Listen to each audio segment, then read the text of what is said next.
कि एक हाथी के 2 सूंड हैं, और ये देखकर मेरे आश्चर्य का ठिकाना ना रहा। फिर अर्जुन ने बताया कि हे वासुदेव, मैंने एक पक्षी को देखा जिसके पंखों पर वेद की ऋचाएं लिखी हुई थीं। वह मरे हुए जानवर का मांस खा रहा था। फिर अर्जुन के बाद भीम ने भी श्री कृष्ण को बताया कि हे कृष्ण, मैंने देखा एक गाय ने बछड़े को जन्म दिया है, और जन्म के बाद वह बछड़े को इतना चाट रही है कि बछड़ा लहूलुहान हो गया, जिसे देखकर मैं हैरान हो गया। भला कोई माता अपने बच्चों के साथ ऐसा कर सकती है? उसके बाद श्री कृष्ण ने सहदेव से पूछा, सहदेव तुम बताओ, तुमने वन में क्या देखा? तब सहदेव श्री कृष्ण से बोले, हे वासुदेव, मैंने वन में देखा कि एक जगह 6-7 कुएं हैं, और आसपास के कुओं में पानी है, किंतु बीच का कुआं खाली है। बीच का कुआं गहरा है, फिर भी पानी नहीं है। यह देखकर मुझे घोर आश्चर्य हुआ कि ऐसा कैसे हो सकता है।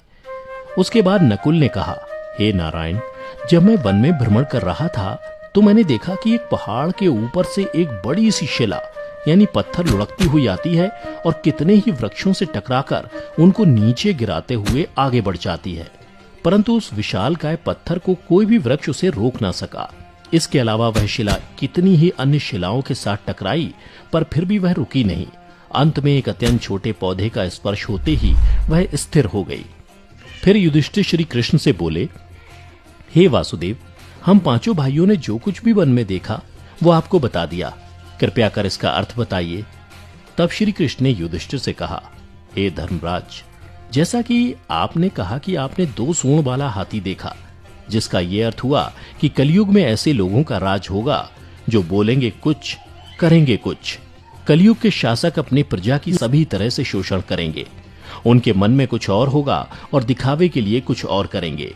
अर्थात कलयुग में शासकों के लिए आम लोगों का कोई महत्व नहीं होगा, वो बस राज करने के लिए शासक होंगे। फिर श्री कृष्ण अर्जुन से बोले, हे धनंजय, जैसा कि तुमने देखा कि एक पक्षी के पंख पर वेद की ऋचाएं लिखी हुई थीं, लेकिन वह मरे हुए जानवर का मांस खा रहा था, जिसका अर्थ ये हुआ कि कलयुग में ऐसे लोग होंगे जो बड़े ज्ञानी और ध्यानी कहलाएंगे, किंतु उनके आचरण राक्षसी होंगे। कलयुग में लोग पंडित और विद्वान कहलाएंगे, किंतु यह विचार चलता रहेगा कि कोई मरे और उसकी सारी संपत्ति उसके नाम हो जाए। अर्थात कलयुग के मनुष्य धन और संपत्ति के लोभी होंगे, भले ही उनके पास कितना ही ज्ञान क्यों ना हो।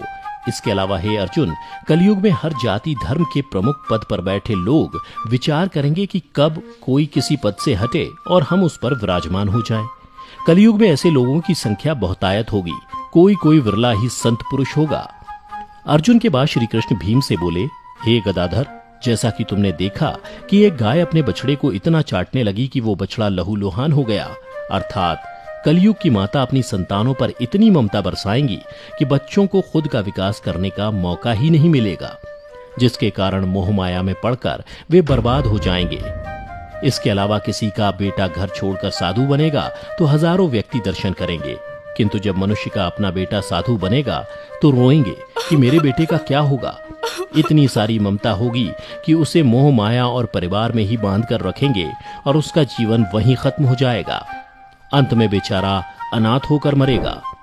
भीम जब श्री कृष्ण के जवाब से संतुष्ट हो गए, तब भगवान श्री कृष्ण ने सहदेव से कहा, सहदेव, जैसा कि तुमने बताया कि तुमने वन में 5-7 भरे कुओं के बीच एक कुआं एकदम खाली देखा, जिसका अर्थ यह हुआ कि कलयुग में पैसे वाले अर्थात धनी लोग अपने पुत्र पुत्री के विवाह में या फिर आलीशान भवन बनाने में लाखों रुपए खर्च कर देंगे, परंतु उनके पड़ोस में ही यदि कोई भूखा प्यासा मर रहा होगा तो वह उसकी कोई सहायता नहीं करेंगे। भले ही उनका अपना ही सगा भूख से मर जाएगा, लेकिन वो देखते रहेंगे। इसके अलावा कलयुग में मनुष्य मदिरा, मांस, भक्षण, सुंदरता और व्यसन में पैसे उड़ा देंगे, किंतु किसी के 2 आंसू पूछने में उनकी रुचि ना होगी। हे सहदेव, मेरे कहने का तात्पर्य यह है कि कलयुग में अन्न के भंडार होंगे, लेकिन लोग भूख से मरेंगे। सामने महलों बंगलों में ऐशो आराम चल रहे होंगे, लेकिन पास की झोपड़ी में आदमी भूख से मर जाएगा। एक ही जगह पर असमानता अपने चरम पर होगी। श्री कृष्ण की बातें सुनकर सहदेव को सारी बातें समझ में आ गईं। तब श्री कृष्ण ने नकुल से कहा, नकुल, जैसा कि तुमने बताया कि वन में एक बड़ी सी चट्टान पहाड़ से लुढ़की, किंतु बड़े बड़े वृक्ष और उसके तने उस चट्टान को रोक ना पाए, किंतु एक छोटे से पौधे से टकराते ही वह चट्टान रुक गई, जिसका अर्थ यह हुआ कि कलयुग में मनुष्य का मन नीचे जाएगा, यानी कलयुग के मनुष्यों का जीवन पतित हो जाएगा। और ऐसे में मनुष्यों का जीवन धन की शिलाओं से नहीं रुकेगा, ना ही सत्ता के वृक्षों से रुकेगा, किंतु हरि नाम के एक छोटे से पौधे से, हरि कीर्तन के एक छोटे से पौधे से मनुष्य जीवन का पतन होना रुक जाएगा।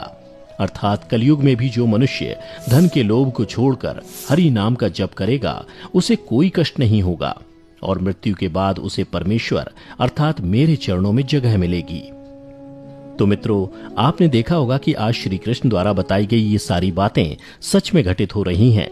इसलिए मनुष्यों को चाहिए कि कलयुग में वह धर्म का पालन करें और श्री हरि नाम का भजन करें, तो उसका जीवन सफल हो जाएगा। तो मित्रों, उम्मीद करता हूं कि आपको श्री कृष्ण द्वारा कलयुग के बारे में बताई गई ये कड़वी सच्चाई जरूर पसंद आई होगी।